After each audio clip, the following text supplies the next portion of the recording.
नमस्कार दोस्तों। सभी कृष्ण भक्तों को मेरा प्यार भरा राधे राधे। आज हम इस वीडियो में चर्चा करेंगे देवशनि एकादशी की। देवशनि एकादशी यह बहुत ही महत्वपूर्ण है। जो लोग एकादशी व्रत करते हैं उनके लिए भी, और जो लोग एकादशी व्रत नहीं करते हैं उनके लिए भी यह बहुत ही महत्वपूर्ण है। दोस्तों, आप सभी लोग के पास यह वीडियो जब भी पहुंचे तो आपसे एक विनंती है कि ज्यादा से ज्यादा सनातनियों को यह बात अवगत जरूर कराइए और वीडियो को शेयर करें। सतयुग के समय की एक कथा है इस वीडियो में, जो हमें बताएगी कि देवसेनी एकादशी व्रत का महात्मा क्या है। आप जानते हैं कि चातुर्मास की प्रारंभिक काल जो चातुर्मास है वह इस देवसेनी एकादशी से प्रारंभ हो जाता है। देवता माने कि श्री नारायण भगवान चातुर्मास के लिए योग निद्रा में शयन करने के लिए चले जाते हैं 4 महीने के लिए, और तब सृष्टि का सारा कार्यभार भगवान भोलेनाथ संभाल लेते हैं। भोलेनाथ ही इस सृष्टि का संचालन 4 महीने के लिए करते हैं। इस देवसेनी एकादशी के बाद हम कोई भी सनातनी घर अपने घर में शुभ कार्य नहीं करते हैं।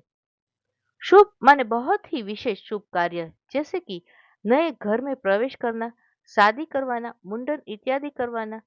यह जो शुभ कार्य है, बाकी के जो पूजा पाठ भजन इत्यादि सब बढ़िया चलता है वो कर सकते हैं। लेकिन जो बड़े बड़े जैसे कि विवाह करना हो गया, मुंडन करवाना हो गया और नए घर में प्रवेश करना हो गया, ऐसे बड़े काम, इन सब कार्यों पे 4 महीने के लिए प्रतिबंध हो जाता है, रुक जाता है। वो चार कार्य नहीं कर कार्य 4 महीने नहीं करता है। और इस एकादशी के व्रत से जो फल मिलता है वह बड़े ध्यान से हम सबको सुनना चाहिए। स्वर्ग आयु भूत कानेन तथा पापो पंचतम, अर्थात जो मनुष्य देवशनि एकादशी का व्रत करता है उसे स्वर्ग की प्राप्ति होती है, उसे दीर्घायु प्राप्त होती है, उसे ऐश्वर्य प्राप्त होता है। जो भी उसकी अभिलाषाएं है वो उसे प्राप्त हो जाती है। उसकी सारी मनोकामनाएं और सारी इच्छाएं पूर्ण हो जाती है। और जितने भी पाप है उन सबको वो पाप जो है वो नष्ट हो जाता है।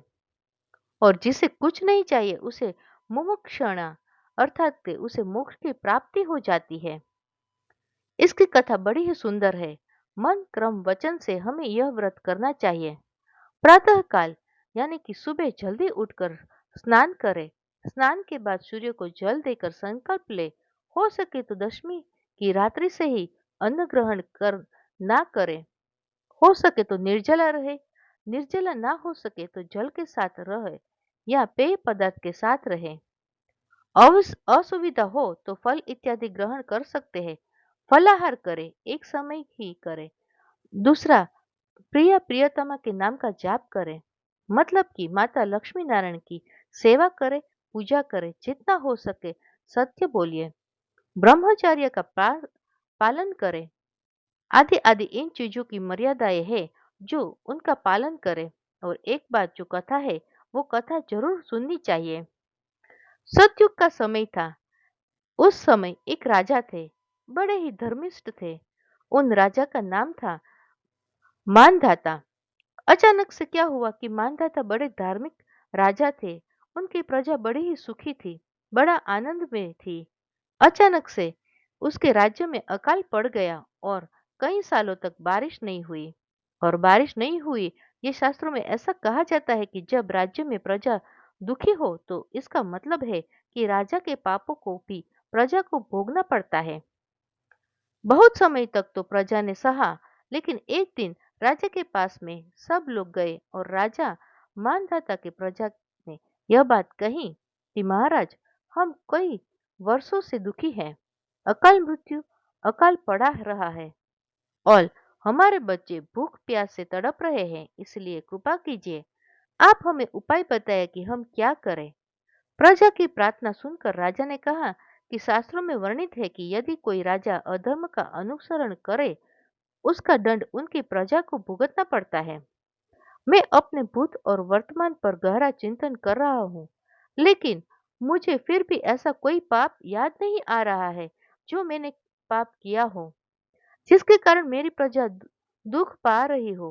बहुत दुखी मन से प्रजा के कुछ लोगों को लेकर राजा मानदाता वन की ओर में गए और वन में जब वह पहुंचे तो वहां पर एक ऋषि को उन्होंने देखा। वो ऋषि अंगरा के आश्रम में पहुंचे और ऋषि अंगरा को साष्टांग दंडवत किया। ऋषि ने पूछा, राजन, क्यों दुखी हो? क्या परेशानी है? क्या हो गया है? तो राजा ने कहा, महाराज, मेरी प्रजा दुखी है, अकाल पड़ा रहा है, अन्न जल इत्यादि के अभाव हो गया है और उससे मैं बहुत ही दुखी हूँ। अंगरा ऋषि ने एक कारण बताया कि ऐसा कारण हुआ कि उस कारण की चर्चा अभी हम नहीं करेंगे क्योंकि प्रसंग बड़ा हो जाएगा। लेकिन राजा से कहा, तुम इस रीजन को ऐसे मिटाओ। तो उन्होंने कहा, महाराज, मैं करने में असमर्थ हूँ। बोले, तो एक काम करो, जब तुम वो नहीं कर सकते हो तो हमारे कहने से एक काम करो। बोलो, क्या करना है? बोले, तो तुम देवसेनी एकादशी का व्रत करना है। मन क्रम वचन से जब देवसेनी एकादशी का व्रत तुम करोगे तो तुम्हारी मनोकामना पूर्ण होगी। राजा ने ऋषि के बताए हुए मार्ग पर चलकर मन क्रम वचन से देवशयनी एकादशी का व्रत किया। द्वादशी के दिन पारण किया और उसके व्रत से देवता प्रसन्न हुए। बहुत वर्षा हुई, अन्न धन इत्यादि भी खूब बढ़ गया और उससे देवशयनी एकादशी का व्रत का फल उस समय सतयुग में भी प्राप्त हुआ। तो बताइए, सतयुग में जब एक व्रत का इतना बड़ा फल है तो कलयुग में तो इसका फल कई गुना ज्यादा बढ़ जाएगा। तो इसलिए हम लोगों को मन क्रम वचन से श्री कृष्ण भगवान की सेवा करते रहते हुए, मन क्रम वचन से भजन करते हुए, सत्कर्म करते हुए देवशनि एकादशी का व्रत करना चाहिए। जो 6 जुलाई को देवशनि एकादशी का व्रत है और 7 जुलाई को इसका पारण होगा। और पारण का समय हम आपको बता देते हैं कि सुबह 5:34 से 8:44 तक है। और कहीं कहीं सूर्योदय और सूर्योदय होने में थोड़ा बहुत समय का इधर उधर 2-4 मिनट हो जाती है, तो वो अपने सूर्योदय के हिसाब से आप लोग देख लें और भगवान का भजन करें, कीर्तन करें। वैसे रात्रि में जागरण करना चाहिए, फिर भी आपका जो मन है तो खूब खूब ज्यादा से ज्यादा भजन करें। श्री कृष्ण से प्रार्थना करता हूँ कि श्री कृष्ण आपको, आपके परिवार को सुख शांति प्रदान करें। ये थी आज की वीडियो। दोस्तों, वीडियो थोड़ी की भी यूजफुल लगी हो तो अपने फ्रेंड्स और फैमिली मेंबर्स के साथ जरूर शेयर करें। और आप मेरी चैनल पर मोटिवेशन धर्म मार्ग पर नए हैं तो चैनल को सब्सक्राइब जरूर करें और ऑल नोटिफिकेशन को प्रेस करके बेल आइकन जरूर दबाएं, क्योंकि ऐसे ही यूजफुल वीडियो आप तक पहुंचती रहे। दोस्तों, ऐसे यूजफुल वीडियो आपके अपने सनातनी दोस्तों के साथ भी शेयर करें। और वीडियो पसंद आई हो तो वीडियो को लाइक करें। कमेंट बॉक्स में जय श्री कृष्ण और राधे राधे लिखना ना भूलें।